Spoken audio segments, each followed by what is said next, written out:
Hi, everybody. Tom Sykes here. This is a bold attempt at doing a simultaneous broadcast on Substack and YouTube at the same time. So let's hope it works. Basically, I didn't want anybody to miss out. So we have just had Harry's first hour in court. And how did it go? Not brilliant for Harry, I would say. He was extremely defensive. He was he was clearly very nervous. Associated News were basically accused of dirty tricks by Harry's team, who said that he had who said that basically what Associated did was quite clever. They said that they rushed forward. I'm sorry, I'm just going to turn the comments off because I'm finding them quite distracting. I'm not going to turn them off for you guys, but I'm just trying to turn them off on the Substack screen. I'm really sorry. If you could just give me a moment. Actually, I can't turn them off. I'll just have to ignore them. I'm going to look at this screen instead. Sorry. Okay, so basically, Associated did this quite clever trick yesterday where they kind of, having said that they wanted a day and a half to present their sort of rebuttal to Harry's case, they then actually said, oh, actually, we only need an hour and a half, which brought Harry's evidence forward a day. Now, of course, Harry should have been prepared, and his spokesperson said that, he was prepared and this was just Associated not sticking to the agreed timetable, but it wasn't going to throw them off. But I have to say, I think it worked. Harry looked very rattled in the court case today. It was notably a less measured, a less balanced performance than the performance that he gave for the Mirror Group newspaper trial, which was maybe a year and a half ago, was it? Something like that.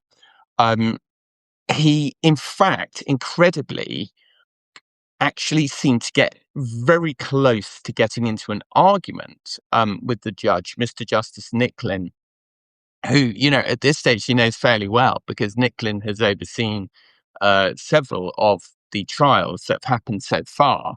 And basically, so the Daily Mail were going first, asking Harry, so Harry's witness statement, which they've all had for ages, was released to the public, as Harry was sworn in. And effectively, this was like a sort of cross-examination on the witness statement, if that kind of makes sense. Usually you'd expect to see the plaintiff's side make their case first, and then the other side have a go. But that it's slightly different. It's a civil trial. So Harry's witness statement was, we've heard a lot of it before. There was no real bombshell in there, and it just kept saying over and over again, there's no way this article could have been obtained. It would highlight an individual article, and it'd say there's no way this information could have been obtained except by UIG, unlawful information gathering. And so the first thing that Anthony White, who is A&L's barrister, kicked off was by basically saying to him, why didn't you complain? If these stories bothered you so much, why didn't you complain about them at the time? And Harry gave a very interesting response. He said, I wasn't able to complain because of the institution I was in. It would have been very difficult, never complain and never explain. And really, that very much, it was a very clever opening gambit, I felt, by A&L. And I feel like a trap was set and Harry walked straight into it, in my opinion, because immediately we were back in the world of this poor little rich guy, the aggrieved prince, oh, my life has been so hard. I've been controlled by the institution. And it was almost like something flipped in Harry's brain.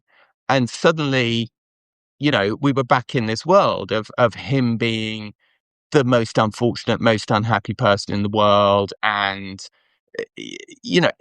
so I really thought that Associated had a absolutely brilliant morning, to be totally honest. Um, uh, there were a couple of moments where I think Associated didn't get off so well. They tried to suggest that he had a good relationship with the Mail's correspondent, Rebecca English. I think Harry got rid of that allegation pretty quickly. He sort of laughed at it, and said that, he couldn't. And in his witness statement, he brought up this one article that she had written, saying that he and William had had a series of emotional discussions up about a highly emotional phone call, when of course the phone call is the key bit. um that they'd had an emotional phone call about an Italian media outlet publishing photographs of Princess Diana dying, in the minutes after the car crash. And he said about this, my brother and I were relatively young at the time. He described the article as really disgusting. He said, my brother and I were relatively young at the time. I was just 21, and we were having private conversations about photographs of our dead mother, which had been put into the public domain. It was obviously a highly emotional call for William and I as to what we should do.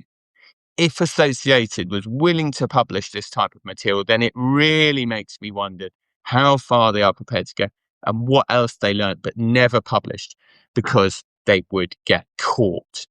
And, you know, I think that for all the criticism of Harry as sort of, reveling in his grievance that is sometimes given, I do feel that you'd have to have a heart of stone not to have sympathy for a person whose, conversations about whose, first of all, whose photographs of their mother dying were being published in the media, and secondly, whose conversations with their brother were being discussed. But as has been previously noted in these trials and in his court case against the British government, having a sense of grievance, being upset against something, is not the same as having a legal case or being able to prove that there was unlawful information gathering.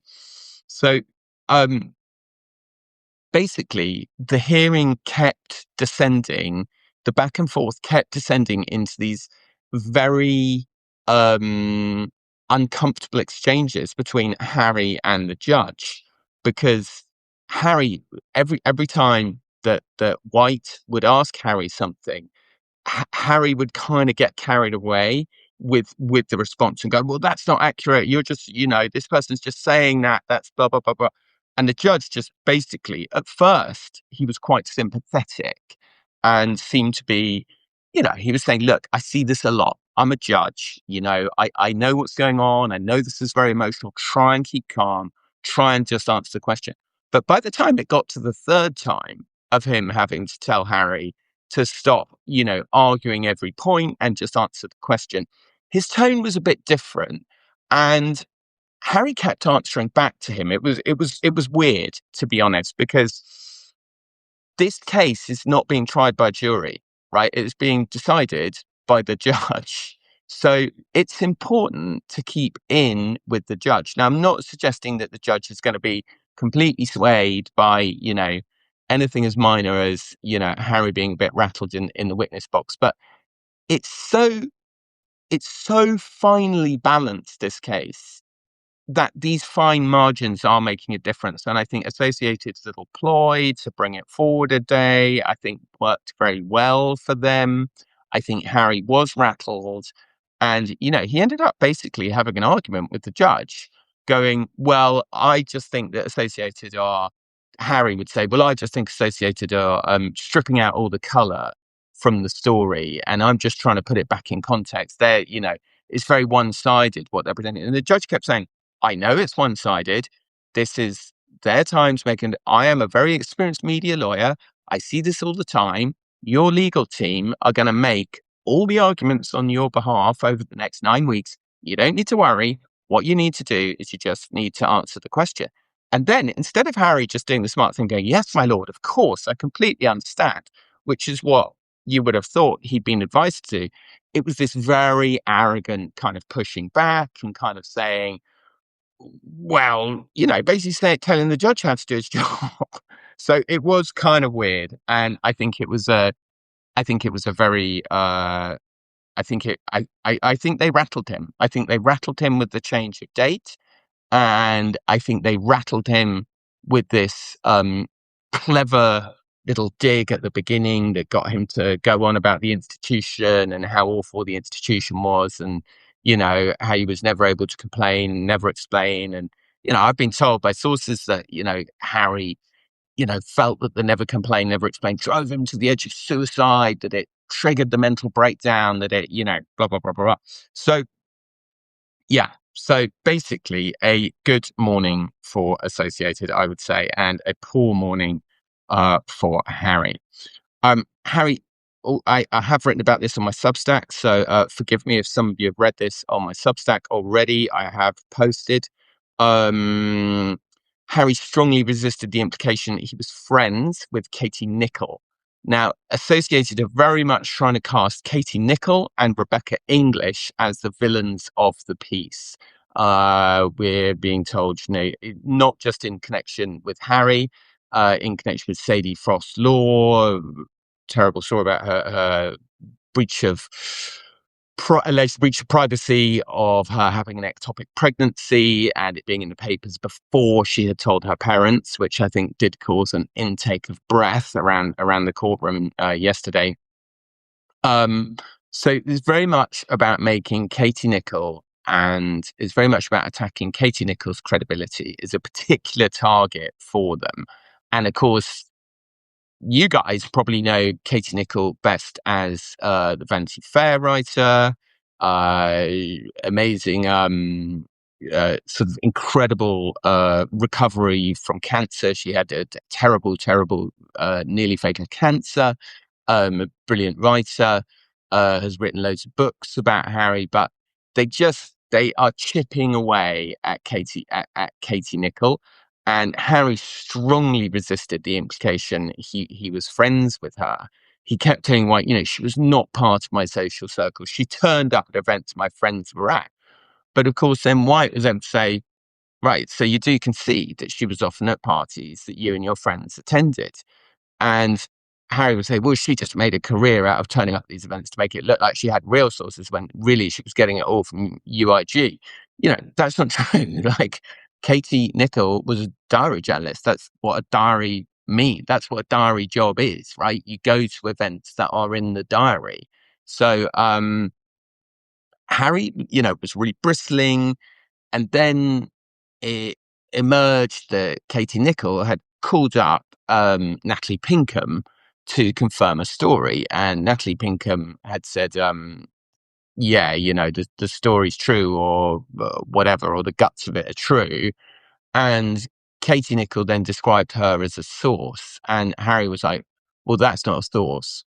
And I know what he's saying, right? We all know what he's saying. He's saying, they're trying to project it as confidential. So, they're trying to portray that this is some insider, when in fact she's called him up and she's gone, hey, I'm from Daily Mail. Is this accurate? And she's gone, yes, or whatever.